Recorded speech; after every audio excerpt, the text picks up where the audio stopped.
Yo creo que recurre a una vieja, gastada teoría, la teoría de la conspiración o del complot internacional, que en cualquier el manual más vulgar de sociología lo vamos a encontrar, y vamos a encontrar las causas que llevan a usar esta teoría. Una es, bueno, para lograr echarle la culpa a alguien del exterior de todos los males y desastres que ocurren en nuestro país.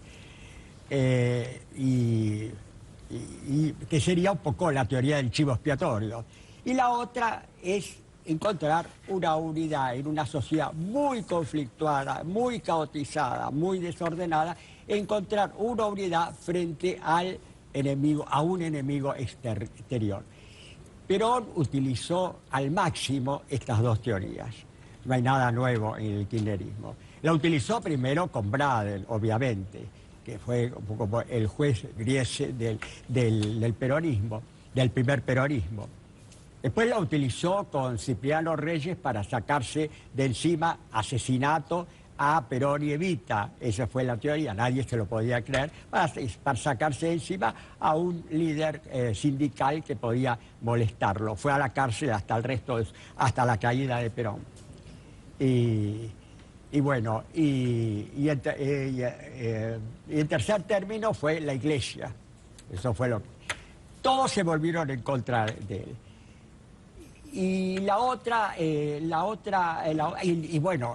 todos los gobiernos posteriores siguieron con lo mismo. El ejemplo típico es el de la dictadura con las Malvinas. Esto es como una malvinización, usted dice. Exactamente, es la malvinización de la deuda. Ahora, Josami, ¿es Braden o Perón, Griesa o Cristina? Por lo menos lo que plantea... Lo que decía Sebrelli, ¿no? Qué curioso, porque parece que Perón hubiera inventado a Braden, o que Cristina hubiera inventado al juez Griesa y le hubiera pedido que dictara un fallo para poder victimizarse y de esa manera hacer un discurso como el que estamos comentando. Y la verdad que fue exactamente al revés. Primero, en la historia los Estados Unidos han tenido intervenciones muy evidentes en la política argentina, muy descaradas, en el caso de Braden, que participaba en la campaña electoral contra Perón como si fuera un político más, siendo embajador de un país extranjero, ¿no es cierto? O en el 76, cuando Kissinger vino a respaldar a la dictadura argentina y decirle que se apurara a terminar la tarea que estaba haciendo, léase los desaparecidos y la represión ilegal, porque era conveniente terminarlo cuanto antes. Entonces a mí me parece que uno en primer lugar no tiene que asombrarse de que haya contradicciones con los Estados Unidos. Los Estados Unidos sigue siendo la principal potencia del mundo, a pesar de que afortunadamente hoy hay un escenario un poco más multilateral, o tal vez bastante más multilateral, y ha tenido una política de dominación en relación con América Latina, y hay medidas que ha tomado este gobierno, como la reestructuración de su deuda, que los Estados Unidos siempre vieron con desagrado. Hasta el momento que se produjo la primera sentencia de Griesa, Argentina estaba en una política que podríamos llamar de normalización de sus relaciones internacionales.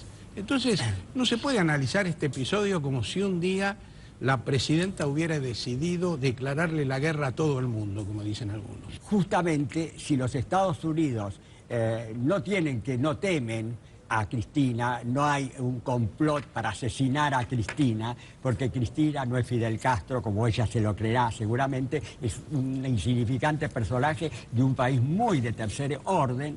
Sí, lo único que puede tener miedo es que los turistas vengan y los maten.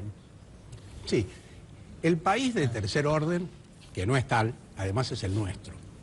Entonces me parece que yo soy respetuoso de todas las opiniones, pero habría que ser más cuidadoso, porque este no es un país de tercer orden, afortunadamente, es uno de los países importantes de América Latina, es un país respetado en el mundo. Era el primer país de América Latina y uno de los primeros 10 del mundo. Y además hoy está en un lugar 50. Es un país que en el mundo es respetado por su política de derechos humanos, por la expansión de derechos, por la sanción del matrimonio igualitario, por haber recuperado derechos sociales que fueron abolidos y cercenados no hace todavía tanto tiempo. Entonces, estamos viviendo en una situación que está bastante lejos de esa mirada desesperanzada que algunos están planteando. Hay dificultades económicas, hay un contexto internacional que en buena medida las explica, y yo creo que hay un gobierno que con mucha racionalidad está tratando de evitar que esta situación evolucione en un sentido que perjudique más al conjunto de los consumidores y de los trabajadores argentinos. La solución era lo que hicieron dos países muy parecidos a la Argentina, como son Canadá y Australia, una unidad de lo agro con lo industrial. En lugar de eso, acá se inventó una industria completamente artificial, subsidiada por el Estado y sin ninguna capacidad exportadora, y se menospreció totalmente al campo. Es notable, ¿no? Porque las dos veces que en la Argentina moderna, digamos en las últimas décadas, se habló de industria artificial que no debía fomentarse, de abrir los mercados, bueno, primero fue con la dictadura militar y segundo fue con el menemismo.